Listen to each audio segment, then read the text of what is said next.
Hi friends, எங்கே பாருங்கள் ஃபுல்லாக விரால் மீன் எவ்வளோ அழகாக ஸ்லைஸாக இருக்குது பாருங்கள். அதை நம்ம எல்லாத்தையும் கட் பண்ணி வச்சுருக்கோம் அழகாக.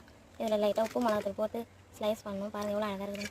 இப்போ நம்ம இதை அலச போகிறோம். லைட்டாக வாட்டர் ஊற்றி தண்ணி ஊற்றி ஒரு 2 மணி நேரம் நல்லா அலசிக்கணும். பாருங்கள் எவ்வளோ ஃப்ரெஷ்ஷான விரால் மீன் பாருங்கள். பார்க்கும்போதே சாப்பிடணும்னு தோணுது.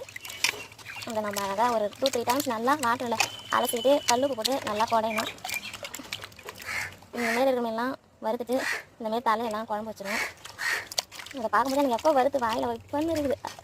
இங்கே பாருங்கள், இந்த பெரிய பெரிய விரால் பார்த்து சூப்பராக.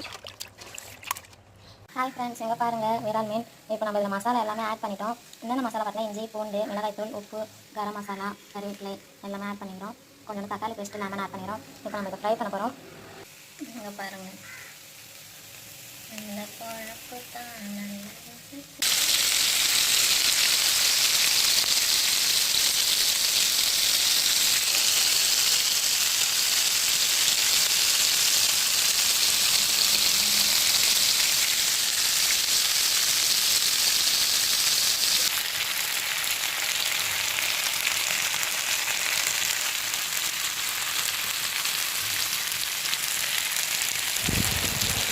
மீன் நல்லா வறுத்தாச்சு. இப்போ இலை போட்டு சாதம், மீன் குழம்பு, மீன் வறுவல் சாப்பிட்டு பாருங்கள். டேஸ்ட்டு வேறு லெவலில் இருக்கும். Subscribe my channel. தேங்க்யூ.